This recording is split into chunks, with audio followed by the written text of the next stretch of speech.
नमस्कार, मैं आचार्य सरिता मिश्रा आपके अपने ज्योतिष और आध्यात्म के चैनल वैदिक ज्योतिष शिक्षण संस्थान में आप सभी दर्शकों का हार्दिक अभिनंदन करती हूँ। सबसे पहले आप सभी को मेरी तरफ से इंदिरा एकादशी की ढेर सारी शुभकामना। भगवान विष्णु और माँ लक्ष्मी का आशीर्वाद हम सभी के ऊपर ऐसे ही बना रहे। ऐसी मंगल प्रार्थना के साथ आइए आज के कार्यक्रम की शुरुआत करें। आज मैं आप सभी को इस बार इंदिरा एकादशी कब रहने वाला है, इसका शुभ मुहूर्त पूजा विधि क्या है, इसकी पौराणिक कथा क्या है, इसका शास्त्रों में क्या महत्व है, इन सभी के बारे में मैं आज आपको विस्तार से जानकारी दूंगी। तो कार्यक्रम आप सभी के लिए बहुत ही खास है, तो मेरे इस कार्यक्रम में अंत तक बने रहिएगा। यदि आपको मेरा ज्योतिष संबंधी कार्यक्रम अच्छा लग रहा है तो मेरे वीडियो को लाइक करें, चैनल पर यदि पहली बार आए चैनल को सब्सक्राइब कर ले, बेल आइकन को प्रेस कर ले और मेरी इस जानकारी को अपने जानने वालों में शेयर करें ताकि अन्य भी इस जानकारी से लाभान्वित हो सके। और यदि किसी को अपने कुंडली मुझसे एनालाइज करवानी है तो मेरे मोबाइल नंबर 8383904847 पे कॉल करके मुझसे अपनी कुंडली एनालाइज करवा सकते हैं। मैंने ज्योतिष के क्षेत्र में वैदिक ज्योतिष, palmistry, numerology, tarot, vastu, face reading, gemology, advance predictive astrology, remedial course, vastushastra, इन सभी विषयों का मैंने अध्ययन कर रखा है और लगभग इस क्षेत्र में मैं 10-12 साल से लोगों को सेवा दे रही हूँ। तो चलिए जानते हैं कि इस बार इंदिरा एकादशी का व्रत कब रहने वाला है और इससे जुड़ी खास बातें क्या सब है। आइए विस्तार से समझते हैं। प्रत्येक मास में शुक्ल पक्ष और कृष्ण पक्ष की 11वीं तिथि को एकादशी व्रत रखा जाता है। आश्विन मास के कृष्ण पक्ष एकादशी को इंदिरा एकादशी के नाम से जाना जाता है। इस बार इंदिरा एकादशी व्रत 21 सितंबर को है। ये एकादशी पितृपक्ष के बीच में पड़ता है।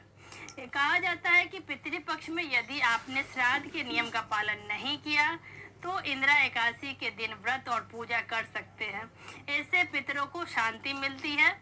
इंदिरा एकादशी का व्रत रखने और भगवान विष्णु की पूजा करने से पितरों को स्वर्ग की प्राप्ति हो जाती है। इस दिन उपवास करना बहुत फलदायी माना जाता है। इंदिरा एकादशी के दिन भगवान श्री हरि विष्णु की पूजा करने का प्रावधान शास्त्रों में बताया गया है। मान्यता के अनुसार जो इस दिन व्रत और पूजन करते हैं उन्हें इस जीवन में सुख भोगने के बाद मोक्ष की प्राप्ति हो जाती है। श्री कृष्ण ने स्वयं इंदिरा एकादशी व्रत की महिमा को स्पष्ट करते हुए कहा कि हे युधिष्ठिर, आश्विन मास की एकादशी का नाम इंदिरा एकादशी होता है।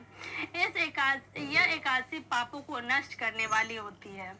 यह पितरों को भी मुक्ति देने वाली होती है। एकादशी कथा सुनने मात्र से ही वाजपेयी यज्ञ का फल प्राप्त होता है। पापों का नाश होता और शुभ फलों की प्राप्ति हो जाती है। इसलिए इंदिरा एकादशी के दिन अवश्य ही शुभ कर्मों का निर्वाह करना चाहिए। सभी प्रकार से भगवान का पूजन और स्मरण करना चाहिए। यह व्रत सभी सुखों को प्रदान करने वाला और पापों का शमन करने वाला है और राज्य सुख देने वाला है। अब आइए जानते हैं कि इंदिरा एकादशी व्रत का शुभ मुहूर्त इस बार कब रहने वाला है, पारण का क्या समय रहने वाला है। आइए इसको समझते हैं। हिंदू पंचांग के अनुसार इंदिरा एकादशी की शुरुआत 20 सितंबर 2022 मंगलवार की रात 9:26 से शुरू होगा और 21 सितंबर बुधवार की रात 11:34 पर समाप्त होगा। उदया तिथि के अनुसार इंदिरा एकादशी का व्रत 21 सितंबर को ही रखा जाएगा। इंदिरा एकादशी व्रत का पारण अगले दिन 22 सितंबर गुरुवार को सुबह 6:09 से लेके 8:35 तक रहने वाला है। अब हम जान लेते हैं कि इंदिरा एकादशी के दिन क्या करें और क्या ना करें। इस क्रम में सर्वप्रथम इंदिरा एकादशी के दिन प्रातः काल उठकर श्री हरि विष्णु का ध्यान करना चाहिए। एकादशी के दिन लकड़ी के दातून करने का विधान बताया गया है। इस दिन लकड़ी ना मिले तो न मिल पाने के कारण नींबू, जामुन या आम के पत्तों द्वारा ही मुख को साफ करना चाहिए। इस दिन वृक्षों से पत्ते तोड़ना की मनाही बताई गई शास्त्रों में, इसीलिए पेड़ से स्वतः ही गिरे हुए पत्तों का उपयोग मुख साफ करने के लिए किया जा सकता है। इस दिन स्नान के लिए पवित्र नदी, सरोवर और कुंड का उपयोग किया जाना चाहिए। यदि स्नान के लिए स्थान ना मिल पाए तो घर के ही जल में गंगा जल के कुछ बूंदे मिलाकर इससे आप स्नान कर सकते हैं। इसी वाले दिन गीता का पाठ करना चाहिए। एकादशी की रात्रि को जागरण और कीर्तन करना शुभ फलदायक रहता है। तुलसी दल को भगवान के भोग में अवश्य ही शामिल करना चाहिए। इस दिन व्रत धारण करने वाले भक्त को चाहिए कि वह फलाहार का पालन करे बादाम, पिस्ता, केला, आम इत्यादि मौसमी फलों का सेवन कर सकते हैं। द्वादशी के दिन ब्राह्मणों को मिष्ठान दक्षिणा देना विशेष शुभदायक रहता है। अब जानते हैं कि इंदिरा एकादशी के दिन क्या नहीं करना चाहिए। आइए इस क्रम में सर्वप्रथम एकादशी के दिन किसी प्रकार का तामसिक भोजन का सेवन नहीं करना चाहिए। इंदिरा एकादशी के दिन भोग विलास से दूर रहना चाहिए। एकादशी के दिन ब्रह्मचर्य का पालन करना चाहिए। एकादशी के दिन घर में झाड़ू नहीं लगाना चाहिए। इस दिन बाल कटवाना, दाढ़ी बनाना ये सारे कार्य वर्जित माने जाते हैं।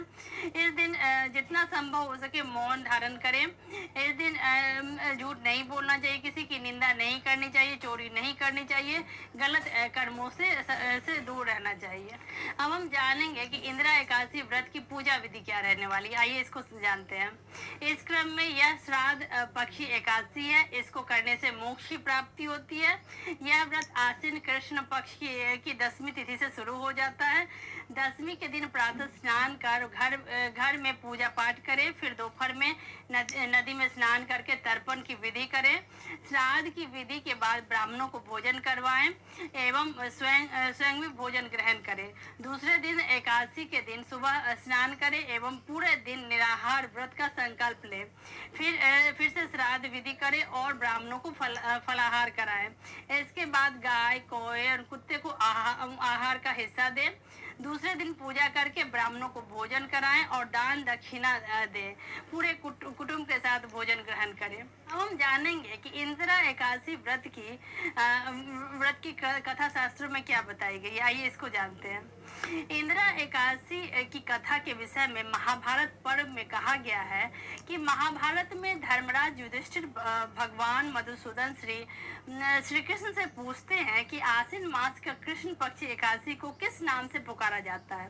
इस दिन व्रत करने से किन फलों की प्राप्ति होती है। इस एकादशी की कथा क्या है। इन सभी रहस्यों को आप मेरे समक्ष रखें। युधिष्ठिर के वचन सुनकर श्री कृष्ण उनके सामने इंदिरा एकादशी की कथा और उनके महात्म्य को व्यक्त करते हैं। प्राचीन काल में महासमती नाम की एक नगरी थी। इस नगरी में इंद्रसेन नाम का एक प्रतापी राजा राज करता था। इंद्रसेन एक अत्यंत धार्मिक प्रवृत्ति का था। धर्म पूर्वक अपनी प्रजा का पालन करता था और राजा के पौत्र सभी थे।